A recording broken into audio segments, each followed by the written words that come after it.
متحف النهاردة هو متحف غريب ومختلف، وهو الأغرب في العالم.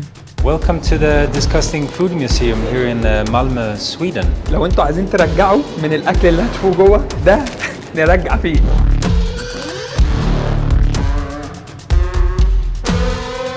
هندخل بقى دلوقتي على الفيران وأوريكم الفيران بقى وهي ايه متحمصة.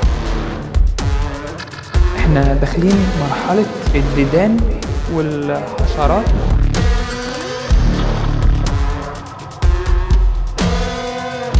الجبنة دي بقى بتتاكل بس من غير ما تتلمس. ده توكسيك ميت من القروش في ايسلندا.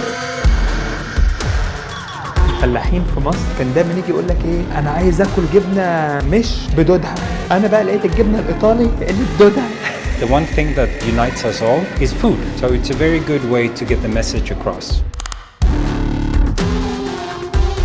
ما سابوش حاجه ما عملوهاش بصراحه. الفيران جابوها كده اهو وعملوا منها الكحول. نهاركوا زي الزفت يا صينيين. Some small foodstuffs from all over the world. All of them disgusting or none of them disgusting. You decide. وانا اول يوتيوبر عربي يتكلم على المتحف ده.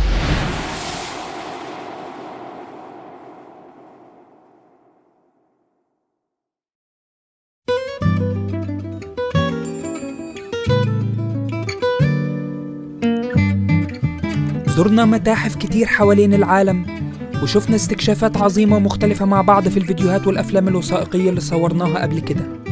في منها اللي كان في فرنسا زي متحف اللوفر وكان من المتاحف الفنية العالمية والعظيمة، وفي منها اللي كان في أسبانيا زي المتحف الممنوع من العرض، والمتحف العالمي لنادي برشلونة في ملعب الكامب نو.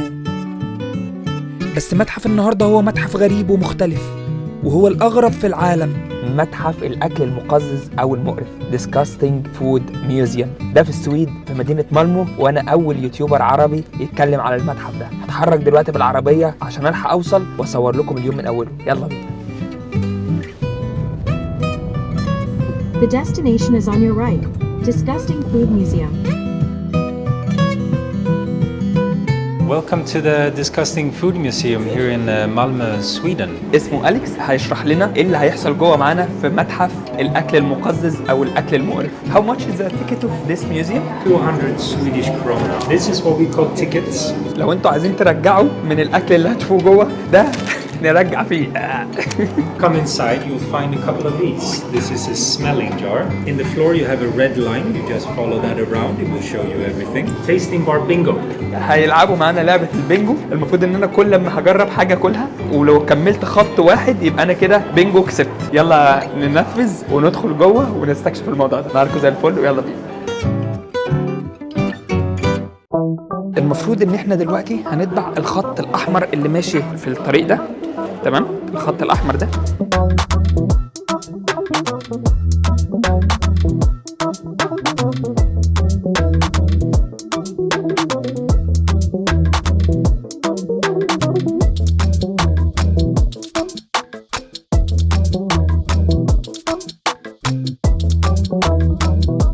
Here you get to look at all the weird stuff, you get to read about it. If you want to, you can smell a little bit extra. And then of course, here in the end is the real thing we do. We give you pieces to try. Some small foodstuffs from all over the world. All of them disgusting or none of them disgusting. You decide.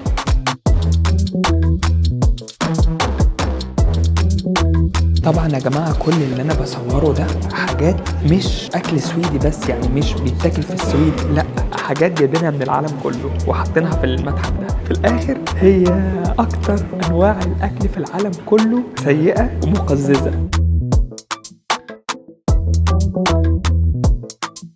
مكتوب don't touch don't smell. البتاع ده او الاختراع ده من اندونيسيا تقريبا. ده حاجة مقززة قوي يعني. يلا نكمل عشان انا بصوا مربوك.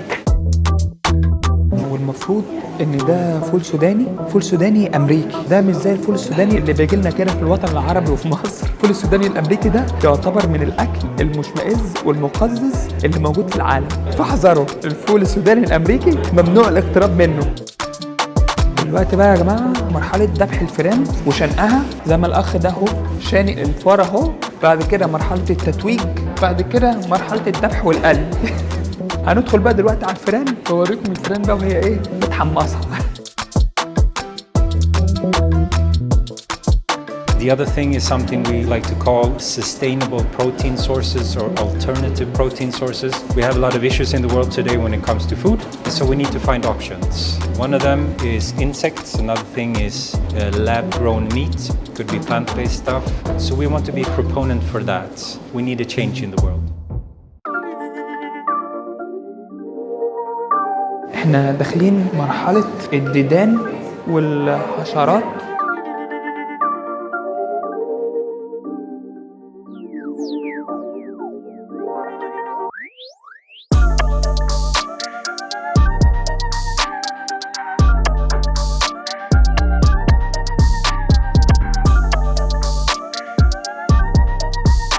الكيكة اللي ورايا دي منظرها كده يقول لك كيكة حلويات يعني من الدرجة الأولى، لكن لو قريتوا بقى التفاصيل بتاعتها معتادين يعملوها يعني في الأكل الأمريكي سنة 1960.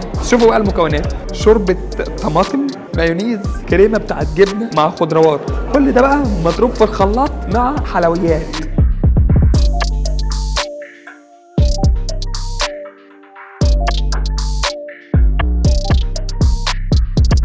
أنا ناديت أليكس عشان أسأله ليه البوب تارتس والتوينكس disgusting food. It's very strange that it's here, but if you look inside, it's very artificial. If you would give Pop-Tarts to a Swedish person, for example, we're very health conscious in this country. Most people here would be a little bit like, it's only chemicals, right? So reason number two, and the main reason why it's here, this is a very common breakfast for little kids. And if you would tell a Swedish person that, for example, or a Scandinavian one, that this is what they give to their kids for breakfast every single day, nothing else, just sugar, sugar and chemicals, most people here would actually be angry. That's not a good way to raise your kids.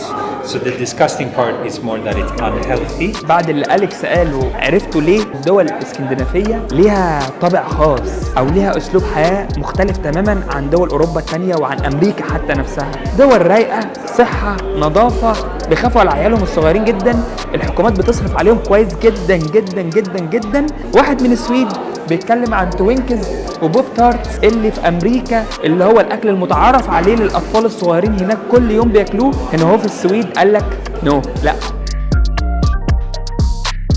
طبعا هنا انا مش محتاج اتكلم عن الحلويات دي لان ده كله جيلاتين، مخلفات الاكل بتاعت المصانع والكلام ده بيحطوها في الحلويات دي للاطفال اللي بياكلوها بكل شغف وحب. بس ان هو في معلومه عايز اقولها لكم: كل سنه الفرد السويدي بياكل تقريبا حوالي 16 كيلو جرام حلويات. دي كميه مهوله وكبيره.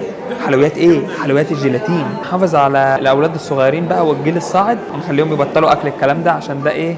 هيجيبهم ورا.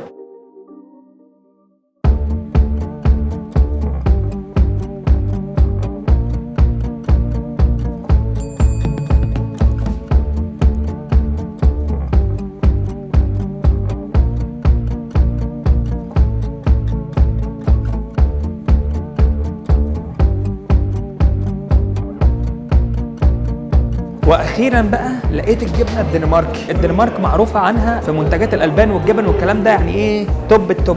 الجبنه دي بقى بتتاكل بس من غير ما تتلمس، عشان دي لو اتلمست مش هتطلع ريحتها من ايدك. معلومه جديده برضه عرفتها دلوقتي عن الدنمارك. هو فيها حاجات مقززه عشان بس ما تعرفوش ان كل حاجه في الدنمارك جامده. الجبنه بتاعتهم فيها مشاكل اهي.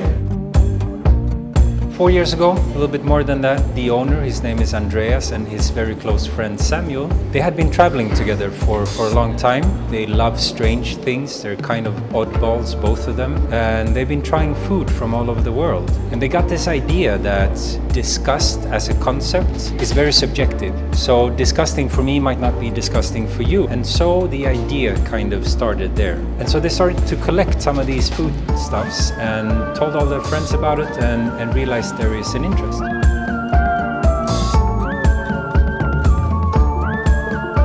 شمت العلبة دي، ده توكسيك نيت من القروش في ايسلندا.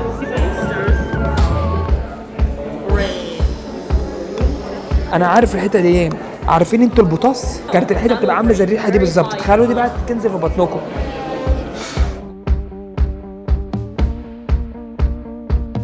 طول حياتي بقى كنت فاكر ان لبن الأحصنة تشربه من هنا تبقى عامل زي الحصان. طلع ان اللبن الأحصنة ده اصلا لبن ايه؟ مقرف.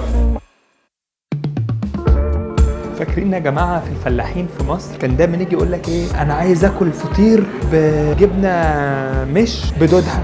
انا بقى لقيت الجبنه الايطالي اللي بدودها يعني مفيش فرق، احنا الاتنين واحد. دلوقتي انا هجرب 3 انواع جبنه فرنساوي، انا هاخدهم كلهم شوط واحد وربنا يستر. الجبنه الاولى الفرنساوي، الجبنه الثانيه الفرنساوي، الجبنه الثالثه الفرنساوي. الموضوع لا يطاق، لا يطاق.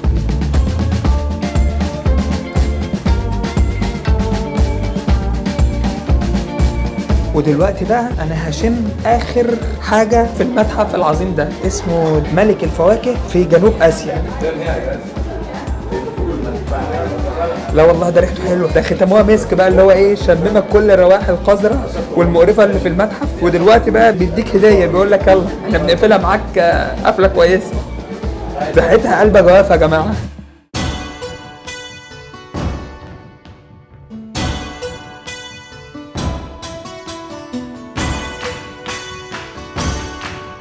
اللي ورايا ده ماوس واين من الصين، ما سابوش حاجه ما عملوهاش بصراحه. حتى الواين الكحول بتاع الفيران جابوها كده اهو وعملوا منها الكحول. نهاركو زي الزفت يا صينيين.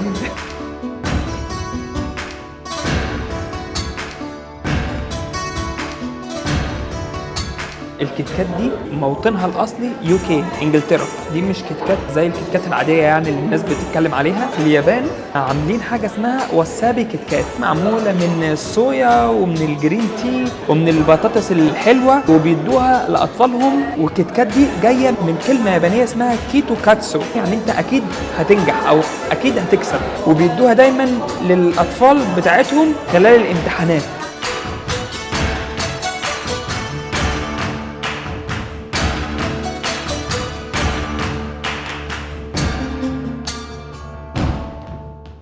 Now today we have tons of visitors from all over the world, and everyone who comes here, we want them to have this feeling of, hey, why is this thing here? That's completely normal where we are from. Because for us that can give some sort of connection between what you find normal and what we find normal. Because the one thing that unites us all is food. So it's a very good way to get the message across. عمر ما كنت أتخيل في حياتي إن ممكن يكون في حاجة زي كده في العالم. بس الغرض من الفيديو ده هو اني اوضح لكم مدى ابداع وتفكير الغرب الغريب والمختلف اللي خلاهم يعملوا من اكل مقرف او بواقي اكل متحف غريب زي ده بيزوروا كل السياح من جميع انحاء العالم. وطبعا ده بيعود على بلادهم بالخير وزيادة وقوة الاقتصاد. بالبلدي كده ده اللي بيطلق عليه مثل شهير عندنا في مصر، عملوا من الفسيخ شربات. انا مبسوط ويا رب تكونوا انتم مبسوطين. موضوع جديد محدش اتكلم عنه خالص في الوطن العربي، مفيش ولا يوتيوبر اتكلم عنه. يلا نعمل لايك، سبسكرايب، اشتركوا في القناه، فعلوا زرار الجرس عشان يجيلكم كل الاستكشافات الجديده، لان انا دايما بلف حوالين العالم عشان اوري لكم حاجات جديده ومختلفه. يلا نفعل صفحه الفيسبوك، يلا نفعل صفحه الانستجرام، يلا نفعل صفحه التيك توك. التارجت بتاعنا 1,000,000 مشترك في خلال سنه ان شاء الله هنوصل لها وهنجيبها. نهاركم زي الفل وانا بحبكم في الله. سلام عليكم.